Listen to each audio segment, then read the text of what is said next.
Hello বন্ধুরা, আশা করি সবাই ভালো আছেন। আপনারা দেখতে পাচ্ছেন এটা আখের গুড়।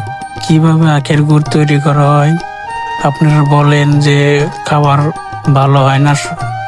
দেখেন, এখানে কোনো পায়ের কোনো সাহায্য নাই, হাতের সাহায্যে এবং নাঙ্গলের সাহায্যে সুন্দর মনোরম পরিবেশে পরিষ্কার অবস্থায় এখানে গুড় তৈরি করা হয়।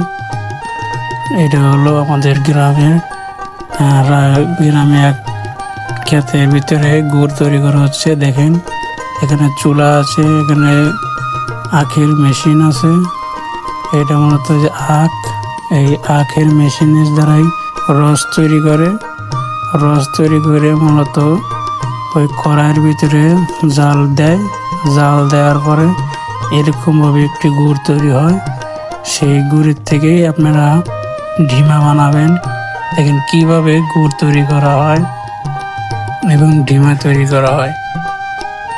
আপনারা থেকে বলেন যে এটা পায়ের সাহায্যে করা হয়, কিন্তু পায়ের সাহায্যে না। দেখেন কি সুন্দর করে বানানো হচ্ছে। এখানে আমার ফুফাতো ভাই আছে, উনি আমাকে গুড় দিচ্ছে যে গুড় কেমন লাগছে। কিন্তু গুড়টা খেতে খুবই সুস্বাদু। আমি খেলাম। একটি গুড়ের ঢিমার দাম এখানে আমাদের গ্রামে 80 টাকা করে। আপনাদের জায়গায় কত টাকা তা জানি না, কিন্তু আমার ভিডিওটি বেশি করে শেয়ার করবেন। এরকম আরও ভালো নিত্য নতুন ভিডিও আপনারা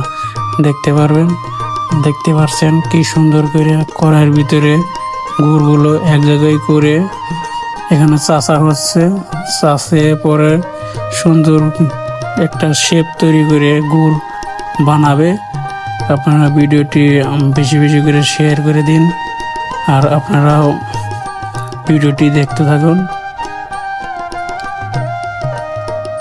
দেখতে পাচ্ছেন কি সুন্দর করে চাষা হচ্ছে। কড়াইয়ের ভিতরে এক জায়গায় করে গুড়গুলো করে পরে এটাতে গুড়ের ঢিমা তৈরি করবে।